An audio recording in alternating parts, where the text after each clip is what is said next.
Halo teman-teman Jojilogi, apa kabar? Didoain pasti ada sehat keluarga ya. Yes, hari ini kita akan kembali lagi ngebikin video tentang Subaru Crosstrek saya ini. Dan sekarang ini kurang lebih udah persis sekitaran 1 bulan lebih dikit saya pakai mobil ini. Kilometernya udah 2000 km. Kemarin udah sempet beberapa kali bawa ke Bandung, muter-muter juga di sekitaran Puncak. Dan hari ini akhirnya saatnya untuk kita ngebikin reviewnya, test drive-nya baik on-road maupun off-road. Jadi di pagi ini saya akan ngebawa ke sebuah off-road park yang ada di daerah Jawa Barat, persisnya di sekitaran Sentul, untuk kita tahu lebih jauh ya kemampuannya seperti gimana, terutama kemampuan off-roadnya, karena ini adalah salah satu yang paling saya penasaran. Oke, ikutin videonya ya.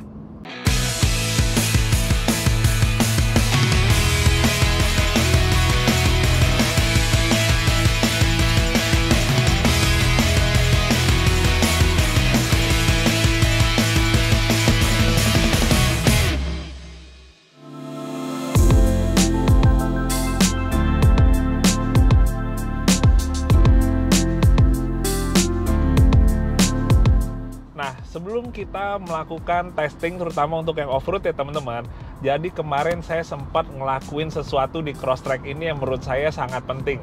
Jadi kemarin saya bawa Crosstrek ini ke Carspa di Kelapa Gading untuk pasang PPF. Dan jujur karena saya cukup awam dengan yang namanya PPF, jadi kemarin saya sambil ngobrol juga dengan ownernya Carspa yaitu Om Andri untuk tahu lebih jauh lagi ya tentang PPF ini. Oke, jadi sebelum off-road kita cek dulu ya kemarin. Wah, halo Om Andri. Halo Om JJ.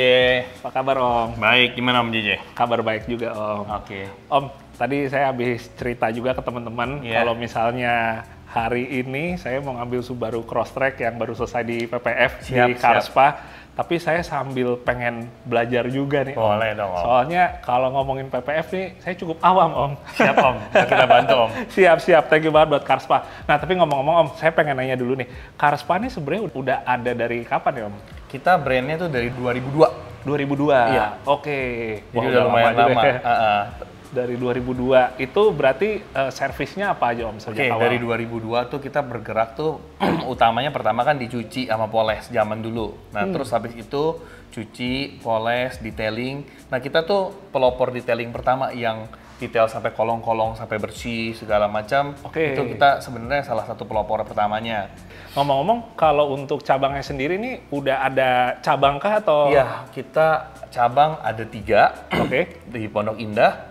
Pondok Indah yang paling pertama? Iya, betul. Itu dari zaman saya sekolah Om. Saya itu 2022. 2002. Udah lama. Itu pertama kali ngeliat tuh teman-teman tuh. Ya. Di Terogong ya itu ya persisnya ya. Betul, di Terogong. Senopati. Oh, Senopati. Terus Kelapa Gading ini sama yang terakhir. Kelapa Gading. Oke, ya. Kalau ngomongin buat PPF nih Om. PPF itu masih ada terbagi lagi kah jenisnya atau apanya gitu? Iya, PPF itu sebenarnya dibagi majority sih sebenarnya ada 3 jenis ya. Oke. Yang pertama tuh namanya VPF, itu vinyl, itu stiker lah. Oh, bahan vinil. Bahan vinil pertama kali itu. Berarti kayak yang bahan kayak buat wrapping stiker mobil gitu. Stiker mobil, tapi itu sebenarnya nggak masuk kategori PPF. Karena dia nggak ada self filling, nggak ada apa-apa, cuman kayak stiker. Nah kalau PPF sendiri sebenarnya ada 2 level, ada 2 kategori. Yang bagus tuh TPU, di bawahnya tuh TPH, TPH sama TPU. TPH sama TPU. Iya, jadi ada 2 jenis. TPH tuh dia kualitas bawahnya, TPU kualitas lebih di atas gitu. Oke. TPU itu ketebalannya macam-macam Om. Biasa paling rendah tuh dari 6,5, paling tebal tuh di 12 mili. Bukan mili, mikron. Mikron. Dari 6,5 mikron sampai 12. 12. Oke. Ini Om, ini sih salah satu sampelnya yang saya udah potong ya. Oke. Nah, ini nih. Yang yang bukan, ini plastiknya doang. Oh iya. Nah, ini. Oke. Nah, ini dia emang modelnya ini transparan. Ntar kalau ditempel langsung mengkilap. Cuman kelihatannya begitu. Oh, soalnya kalau masih mentahan gini teman-teman kelihatannya kayak ngedove gitu aja ya. Tapi beda, yang dove ada lagi. Oh, ada lagi sebenarnya. Ini berarti sebenarnya gloss gitu hitungannya ya. Waktu ditempel ntar jadi mengkilap. Oh, oke. Kalau yang ini tebelnya berapa nih kurang lebih nih Om? Ini 10. 10 mikron ya? 10. Oke. 9 Iya, atau 10 saya lupa juga sih. Sekitar segitu ya. Nah, pastinya. Itu udah pegang obeng mau buka ini. Kita coba tancap Om pakai obeng beneran nih. Oke. Ya. Siap. Om tancap deh, saya megang deh. Nih. Oke. Yuk, tancap aja.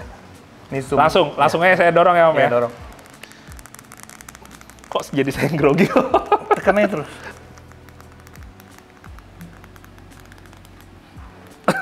emang kuat Om. Akhirnya tembus Om. Setelah segitu. Setelah berjuang ngedorongnya cukup lama dan keras. Kalau nggak mencoba lagi nggak? Tuh Om Jeju udah tenaga tuh, udah geter tuh. Ini otot tuh jalan nih Om. Tadi bisa bola. Nah, akhirnya Om. Wah, oke Om. Gimana nih Om? Kita tes ya. Ini saya udah tempelin 2 PPF. Ini udah ada PPF-nya, ini udah di PPF-nya. Yang ini namanya instant self healing, yang ini heat self healing.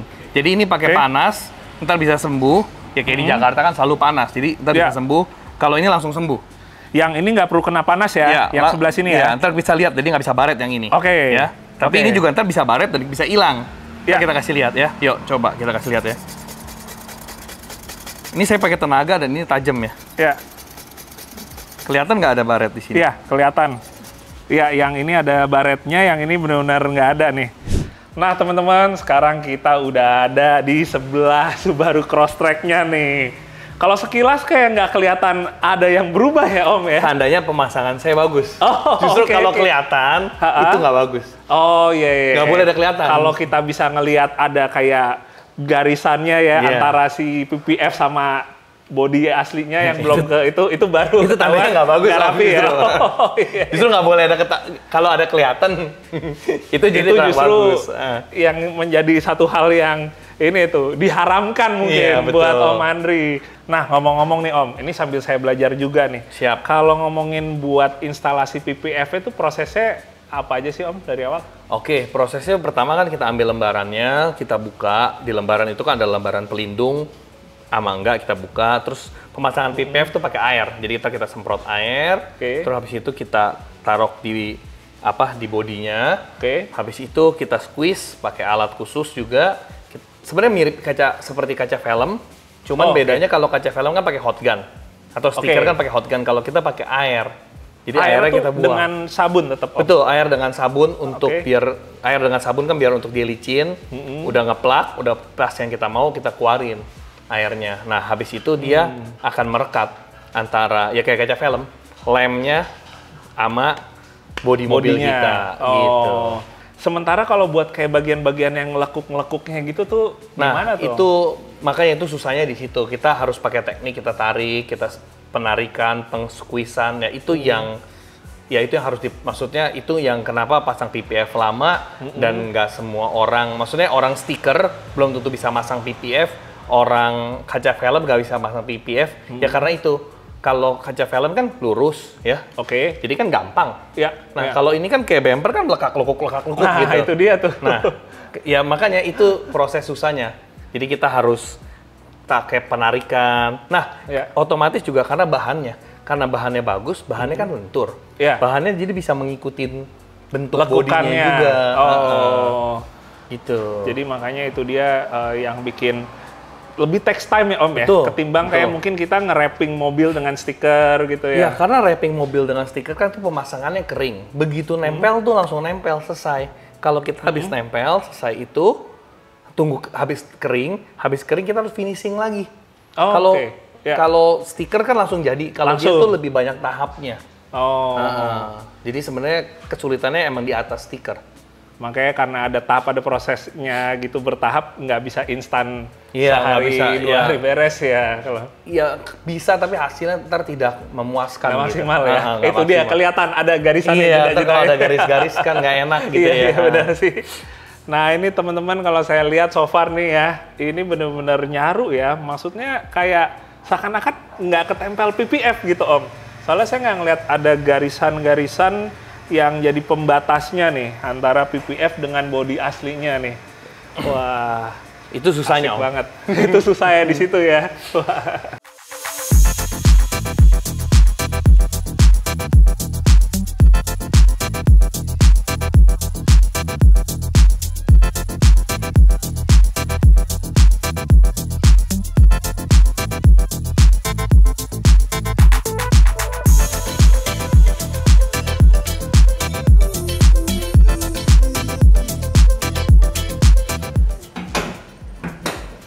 mantap. Om JJ, mobil udah ready. Oke, siap kalau gitu saya terima kuncinya.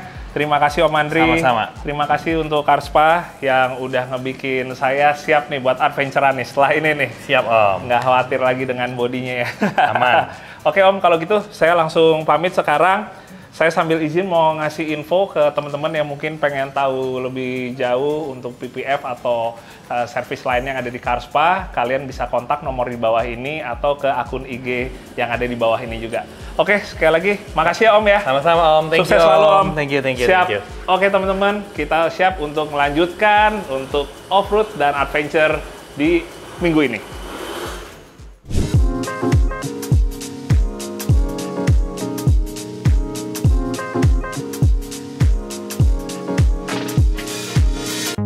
Oke, pertama kita akan bahas dulu untuk on-road-nya teman-teman. Jadi kalau ngomongin on-road, ada 3 hal yang ingin saya sampaikan. Yang pertama adalah untuk mesin, yang kedua itu untuk handling, dan yang ketiga itu untuk kenyamanannya. Jadi pertama kalau ngomongin mesin, yang menurut saya butuh untuk kita lakukan dulu untuk nilai mesin seperti Subaru Crosstrek ini adalah melepas mindset kalau Subaru itu udah pasti performance oriented. Ya, kalau kita ngomong seperti misalnya Subaru Impreza atau BRZ, ya memang iya, performance oriented. Tapi kalau model-model seperti Crosstrek atau misalnya Forester dan Outback, ini arahnya emang kita lebih untuk harian dan juga kegiatan outdoor. Realitanya seperti itu sekarang. Kenapa? Kalau kita tetap mikirinnya ini mobil seperti Impreza atau kayak BRZ, ini mobil rasanya tenaganya kurang banget. Bahkan untuk mobil harian pun juga sebenarnya bertenaga pun juga enggak segitunya, cenderung biasa aja dengan mesin 2000 cc boxernya ini. Tapi karena balik lagi peruntukannya atau orientasinya lebih banyak orang yang make dengan keluarga melakukan outdoor activity, misalnya overland, camping-camping tipis gitu ya, tipis atau minimal sekedar untuk harian aja di dalam kota, ya hitungannya jadi oke lah nih mesin cukup tapi tetap nggak yang wah. Tapi di satu sisi kita dapat konsumsi BBM yang menurut saya oke. Saya rasain di dalam kota dapat sekitaran 1:12. Kalau untuk luar kotanya 1:18. Oke banget sih, mengingat ini adalah mobil all-wheel drive. Tapi kalau kita ngomongin tenaga, ya udah deh, nggak bisa berharap banyak. Kemudian yang kedua, kita akan ngomongin untuk handlingnya. Jadi handlingnya yang saya suka, terutama dibandingkan dengan mobil yang generasi sebelumnya ya, yang namanya masih Subaru XV. Sekarang untuk steeringnya berasa lebih sharp, responnya tuh lebih tajam teman-teman. Dan yang saya rasain, rasio setir dari Subaru ini emang dia cukup pendek, rasionya untuk sampai mentok ke mentoknya kanan kiri itu lebih dekat atau lebih cepat. Jadinya emang setirnya itu dibelokin sedikit lebih sensitif ketimbang kebanyakan mobil yang lain. Tapi itu bisa jadi plus minus. Ada orang yang nggak suka setir terlalu sensitif karena mungkin tangannya dia geraknya itu nggak bisa yang halus perlahan-lahan, maka akan jadi nggak enak karena di mobil akan dengan gampangnya itu langsung respon belok ke kanan atau ke kiri gitu ya. Tapi kalau yang buat suka sporty driving sih enak, setir yang close ratio seperti ini. Nah, terus handling yang bikin enak adalah all-wheel drive. Ini teman-teman juga udah pasti tahu ya. Cuma kalau kita ngomongin all-wheel drive, mungkin sebagian orang masih ada yang mikir kayak, wah kalau kayak saya nggak ada kebutuhan buat ke jalur off-road atau misalnya nggak rally-rallyan gitu, kayaknya nggak terlalu kepake. Padahal justru di satu sisi all-wheel drive ini sangat bermanfaat banget untuk kita yang sekedar hanya makainya di aspal aja teman-teman. Terutama kalau kondisinya hujan gitu, traksinya jadi jauh lebih optimal lagi, pada akhirnya jauh lebih safe lagi dan kita jauh lebih tenangnya lagi. Jadi pada akhirnya emang all-wheel drive bukan harus kita off-road atau rally-rallyan, tapi emang kita bisa menggunakannya untuk di sehari-hari. Dan kemudian yang ketiga teman-teman, kita akan ngebahas untuk kenyamanannya. Sekali lagi kalau saya bandingkan dengan generasi sebelumnya yang masih namanya Subaru XV, yang cukup berasa adalah road noise-nya yang jauh lebih minim teman-teman. Jadi kalau misalnya yang waktu XV itu berarti yang masih 2023 ke bawah ya, itu masih cukup berasa road noise yang bisa dirasain, suara dari luar yang masuk ke dalam kabin. Tapi sekarang udah jauh lebih kedap lagi, suara-suara dari luar. Dan satu lagi teman-teman, yang saya suka adalah getaran yang kerasa sampai ke bagian dalam ya. Dan ini kalau menurut saya itu sebelumnya adanya karena dari mesinnya waktu masih Subaru XV. Sekarang getaran mesinnya itu udah lebih minim lagi teman-teman. Jadi dalam kondisi kita sekedar flowing gitu aja, sekedar nge-gliding, atau kita mau coba agak dibejek dalam ya, di kick down gitu, di dalam getarannya minim. Karena jujur itu menjadi salah satu yang saya rasain agak kurangnya ya waktu nyobain Subaru XV. Begitu di kick down, getaran mesinnya ke dalam kabin tuh berasa. Tapi sekarang overall udah jauh lebih oke. Jadi ya buat kenyamanannya cukup terbantukan juga, walaupun ya di satu sisi nggak terlalu menjadi value yang utama banget ya menurut saya di mobil ini. Hehehe.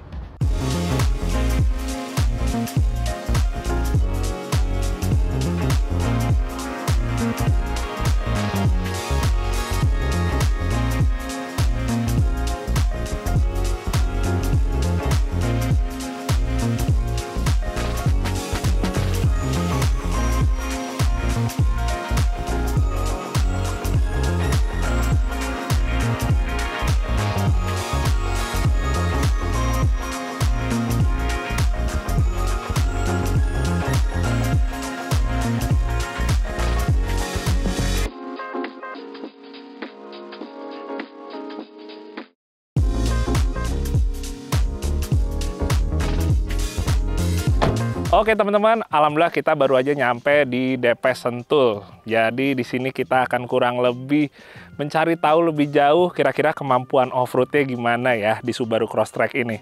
Nah, sebelumnya saya ingin mengucapkan terima kasih dulu ke teman-teman semua yang udah pada ngasih masukan untuk modifikasi di Crosstrek saya ini. Dan kebanyakan dari teman-teman ngasih masukan sekitaran barang-barang ya atau parts yang berkaitan dengan overland yang akan nempel di sini, dan kurang lebih banyak masukannya itu yang akhirnya saya aplikasikan di sini. Jadi tungguin aja karena habis kita tes hari ini baru mulai kita modifikasi. Jadi untuk pengetesannya sengaja dibiarin standar dulu semuanya termasuk untuk bannya. Jadi kita bisa ngelihat lebih jauh lagi kemampuan si symmetrical all-wheel drive-nya. Nah, kalau teman-teman ada yang nanyain, kenapa sebuah Subaru Crosstrek ini dimodifikasi dengan konsep overland? Karena memang Subaru Crosstrek atau beberapa model lainnya, kayak misalnya Outback atau Forester, itu gennya itu bukan gen motorsport seperti Impreza atau BRZ, teman-teman. Kayak tadi sempat saya bilang di jalan, gennya ini sekarang lebih ke arah adventure.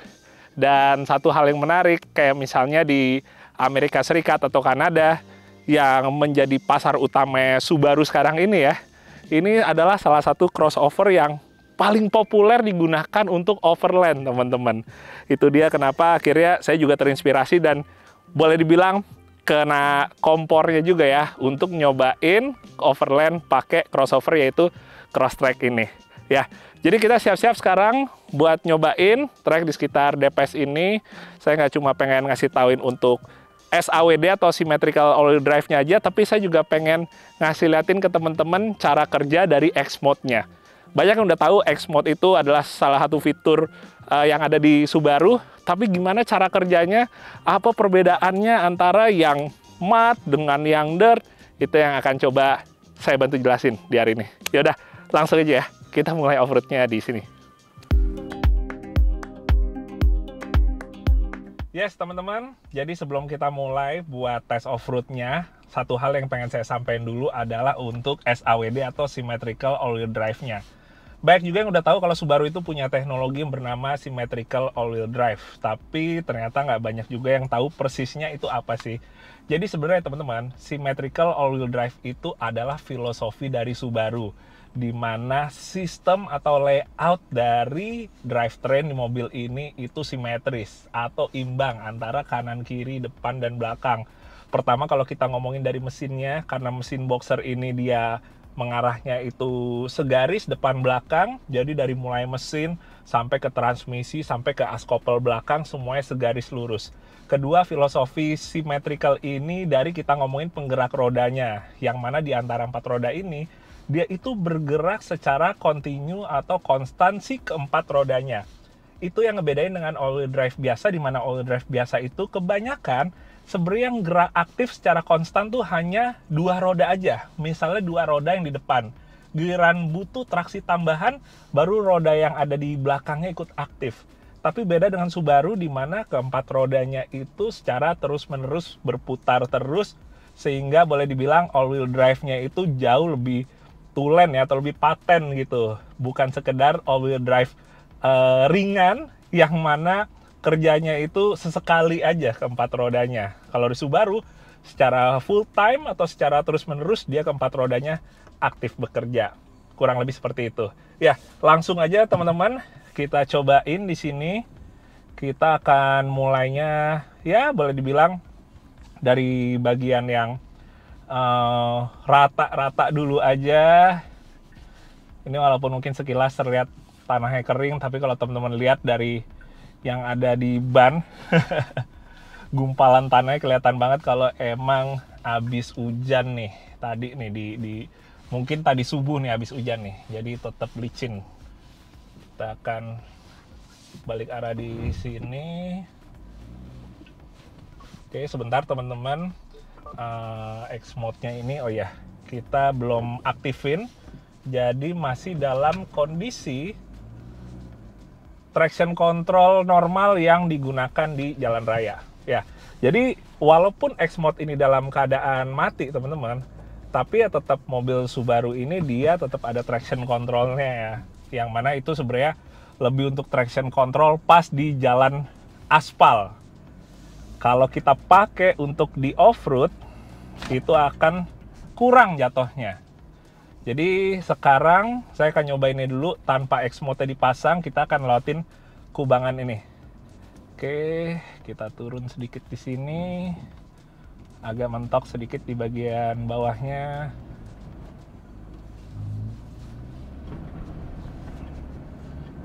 Oke, ini yang lagi bekerja adalah traction control aspal, yang mana tidak cukup kalau kita ngomongin untuk dipakai di off-road ya. Bahkan untuk mundurnya pun juga dia nggak bisa teman-teman. Jadi saya akan cobain pakai X mode-nya yang matte. Kita jelasinnya nanti perbedaannya apa. Ini yang matte-nya udah masuk. Sekarang kita coba sekarang ya. Ada perbedaan nggak?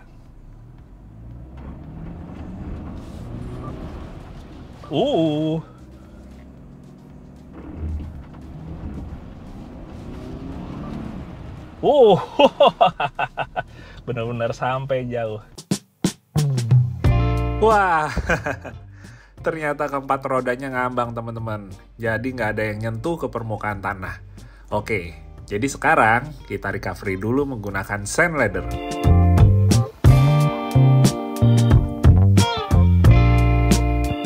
Jadi yang pertama kita akan nyobainnya turun teman-teman. Dengan kondisi X mode juga sama, belum dipasang. Mestinya kalau turun sih jauh lebih aman karena emang boleh dibilang traksinya masih belum terlalu butuh kayak kalau pas naik nanti.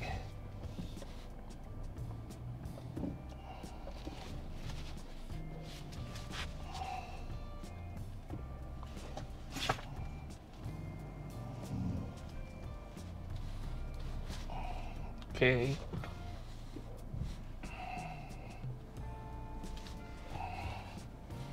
Agak sedikit susah, si jendela kanannya udah full ketutup lumpur, nggak bisa ngelihat. Oke, kita akan balik arah untuk nanjak, ini baru yang lebih challenging ya.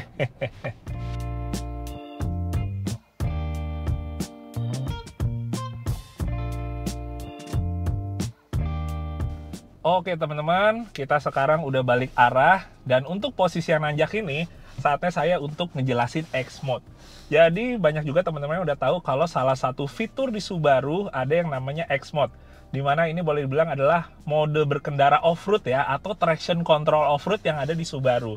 Dia ada dua pilihan teman-teman, yang kiri snow dirt, yang kanan deep snow dan mud.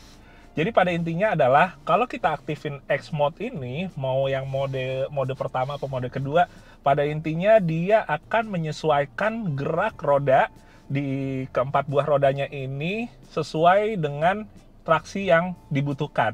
Jadi ambil contoh, kalau kita misalnya tidak menggunakan X-Mode, kalau mobilnya itu rodanya ada yang terangkat satu, maka dia putarannya itu hanya akan ngarah atau larinya ke roda yang ngangkat itu, atau yang ngambang. Sementara roda yang justru nempel di tanah, yang sebenarnya itu justru butuh ada tenaga, ada putaran, malah dia nggak gerak.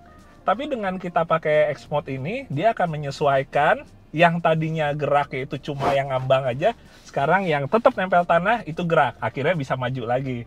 Jadi boleh bilang sebenarnya ini adalah LSD yang diatur secara elektronik melalui pengereman di keempat rodanya yang disesuaikan. Nah sekarang pertanyaannya teman-teman, antara X-Mode yang Snow Dirt dengan yang Deep Snow Mud, kenapa ini yang Snow-nya barengnya sama Dirt? Kenapa nggak yang misalnya sebelah kiri itu Dirt sama Mud ya, jadi sama-sama tanah, terus yang kanannya misalnya Snow sama Deep Mud, kan sama-sama di salju. Jadi intinya gini teman-teman, kalau yang Snow dan Dirt, dia itu cara kerjanya itu lebih sensitif, pengeremannya itu lebih sensitif. Kalau yang Deep Snow dan Mud, yang mode kedua, dia pengeremannya itu atau traction control dari LSD-nya itu lebih nggak sensitif. Jadi putaran rodanya masih lebih banyak ketimbang yang mode pertama yang benar-benar dijaga banget.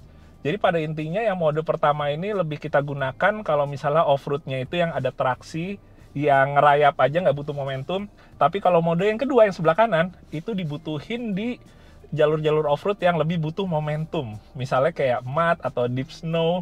Jadi dia putaran rodanya pada intinya akan lebih tinggi yang mode kedua dibandingkan yang mode pertama. Nah sekarang kalau nggak dipasang X-Mode, kita akan coba di jalur sini. Jadi kita matiin dulu X-Mode-nya ya. Tanpa X-Mode, begitu ada rodanya yang mulai menggantung. Nah ini sepertinya udah menggantung. Kalau saya lanjutin, kita gas lagi. Ya, dia nggak maju sama sekali teman-teman. Ini jadi cuma pakai traction control aspal aja ya. Traction control untuk harian. Kita coba gas sekali lagi. Dia nggak maju sama sekali. Nah, di saat ini kita udah ngebutuhin X-Mode-nya diaktifin. Saya akan pakai yang Snow Dirt. Karena dalam kondisi ini nggak butuh momentum buat ngelawatinnya. Sekarang kita gas. Nah, set. Oke, dia baru aktif. Roda yang membutuhkan traksi tambahan. Nah, kurang lebih seperti itu. Jadi kalau misalnya saya lanjutin lagi, tinggal diselesain aja. Emang ada bunyi-bunyi yang boleh dibilang sebenarnya agak kayak menakutkan ya. Tapi itu adalah bunyi ABS. Bunyi yang boleh dibilang bagi sebagian orang seperti bunyi mau rusak. Tek. Tapi walaupun bunyinya mungkin agak sedikit menyeramkan, tapi sebenarnya cara kerjanya menurut saya yang ada di Subaru ini cukup responsif, cukup oke. Malah boleh dibilang sih responsif banget ya. Karena di beberapa yang saya coba, kalau ngomongin all-wheel drive, salah satu yang paling pinter ngebacanya dan cekatan adalah sistem all-wheel drive yang ada di Subaru. Oke, kita coba ya ke bagian lain yang mungkin lumpurnya juga agak lebih banyakan lagi.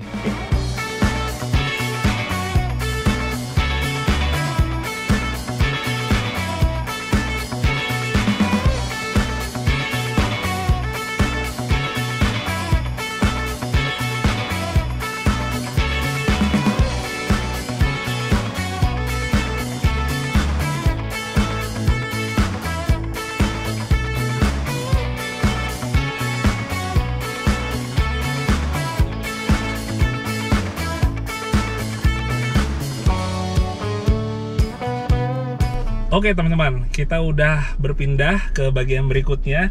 Di sini kurang lebih kita akan melewati beberapa kubangan lumpur. Jadi karena kita lewatin lumpur atau mud, kita akan pindahin X-Mode ke X-Mode yang tipe kedua, yang Deep Snow dan Mud. Jadi kalau dipindah ke sini kurang lebih dia ngebatasin gerakan atau putaran rodanya itu nggak terlalu sensitif.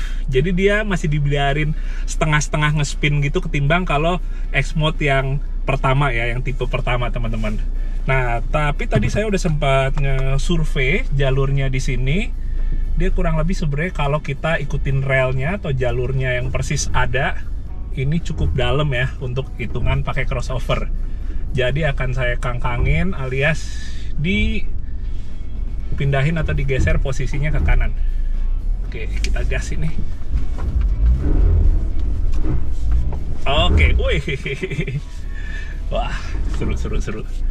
Nah, sekarang yang kedua nih. Oke. Kita coba pelan-pelan. Jangan sampai bannya jeblos. Agak sedikit meleset belakangnya.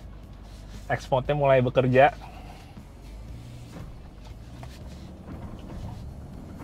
Oke.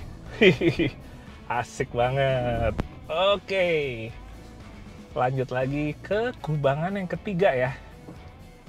Yang ketiga ini dia ada gundukannya dulu sebelum kita masuk ke kubangan. Oh ya, ngomong-ngomong teman-teman, jadi kalau kita masukin ke X-mode itu, mau X-mode yang mode pertama apa yang kedua, itu salah satu yang otomatis nyala juga adalah hill descent control-nya. Jadi pas turunan kita nggak perlu pusing lagi sambil ngeremnya harus segimana karena udah diatur sama hill descent control. Dan mobilnya rasanya jadi kayak pakai low gitu teman-teman, jadi kayak lebih ngerayap gasnya. Ini buat nanjak-nanjak gini juga enak banget. Agak ngegantung. Ya tetap kita nggak bisa samain dengan mobil 4x4 ya, jadi tetap masih lebih hati-hati. Ini kubangannya cuma sebelah aja, masih hitungannya lebih aman dari yang sebelumnya ya. Oke. Dan untuk yang terakhir teman-teman, kita akan ngelewatin tanjakan yang banyak alurnya dan cukup panjang ya. Sebenarnya kalau terjal untuk hitungan mobil 4x4 gitu ya, sedang-sedang aja. Tapi kalau buat crossover hitungannya lumayan terjal. Dan karena ini kalau saya lihat dia traksinya masih lebih ada, alias maksudnya nggak tanjakannya berlumpur. Jadi saya akan pindahin lagi ke X-mode yang pilihan pertama, yang snow dirt. Oke, jadi kita akan langsung aja coba, bismillah. Kita akan kangkangin. Sebentar dikoreksi dulu. Oke. Kita akan kangkangin karena di sini juga sama kalau misalnya kita masukin ke alur bannya, hitungannya cukup dalam untuk ban standar crossover gini ya. Oke. Jujur kalau buat saya yang biasanya pakai mobil tinggi ya 4x4 gitu, meleset dikit. Pakai mobil crossover gini, cara ngelihatnya harus lebih nyesuaiin lagi. Oke, di bagian ini agak sedikit licin teman-teman. Karena licin, kita akan pindah ke X-mode yang kedua ya. Oke.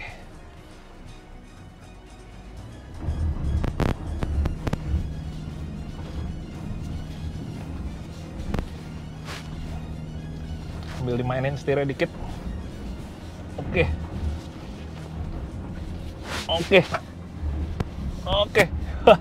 Licin banget.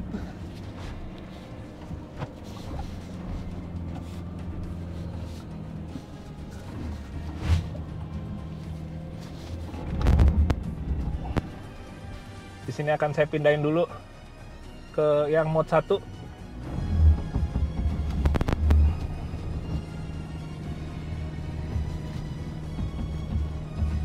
Oke. Bekerja keras dia, X-mode-nya. Oke.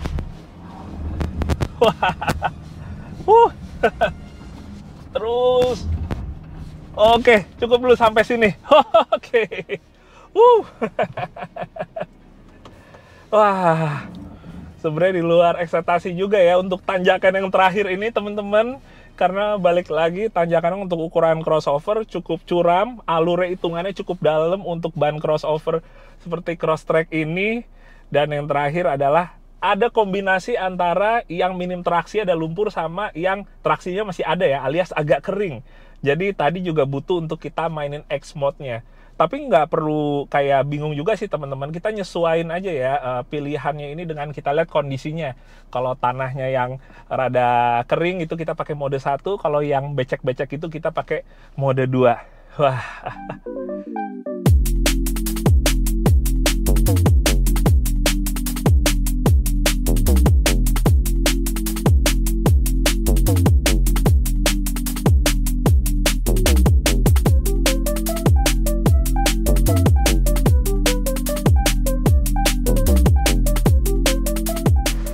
Wah, lumayan teman-teman kotornya, apalagi untuk ukuran sebuah crossover ya. Wah, nah jadi kurang lebih teman-teman setelah tadi kita ngetes untuk on-road, terutama untuk off-roadnya, ya sebenarnya wajar juga ya kalau mobil ini sangat favorit untuk dipakai banyak orang terutama di Amerika untuk overland.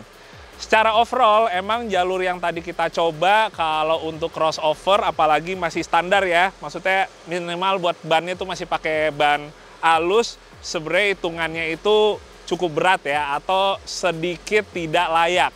Butuh juga effort juga dari kitanya yang nyetir, tapi minimal hari ini saya coba seperti itu untuk lebih ngetahuin si all-wheel drive-nya ini, yaitu symmetrical all-wheel drive, dan juga X-Mode-nya. Kalau kita ajak kerjanya sedikit ekstra, kira-kira dia gimana? Masih bisa nyanggupin apa enggak untuk dia nge-manage traksi keempat rodanya? Ternyata masih bisa teman-teman, yang penting kunciannya satu aja, jangan sampai bannya itu ngegantung, kayak yang pertama kali kita tadi siang. Kalau itu wajar, sama sekali nggak bisa lewat, karena bannya emang nggak napak ke tanah ya. Si mobilnya itu udah ngegantung di bagian sasisnya. Tapi begitu kita nyoba seterusnya sampai terakhir di tanjakan tadi, alhamdulillah ternyata lancar dan oke. Hari ini lumayan juga ya untuk pembuktian bahwa kalau orang-orang bilang all-wheel drive Subaru itu adalah salah satu yang terbaik, boleh saya akuin juga sih ya. Jadi ya balik lagi kurang lebih worth it juga akhirnya beli ini alhamdulillah. Nah, tapi teman-teman, kalaupun kalian yang emang pakai Subaru, misalnya Crosstrek, Forester, dan lain-lainnya itu nggak untuk adventure, nggak untuk outdoor activity, menurut saya tetap sah-sah aja. Karena kayak saya bilang juga tadi pas test drive, mobil ini sebenarnya all-wheel drive itu bukan berarti kita harus rally atau off-road-off-roadan. Buat kita yang pakainya untuk harian aja juga, all-wheel drive sangat ngebantu buat bikin lebih tenang dan lebih aman lagi ya. Kurang lebih seperti itu. Dan satu hal terakhir yang saya suka dari Subaru, sampai sekarang ini minimal dia nggak punya image kayak, wah pada dipangkas semua ya fitur-fitur yang ada. Jadi kurang lebih yang saya nikmatin sekarang menjadi satu spek yang sama juga dinikmati dengan pengendara-pengendaranya di negara lain. Jadi tetap ngedapetin spek yang boleh dibilang sama-sama handalnya dengan mungkin yang pada pakai di Amerika atau di negara lain.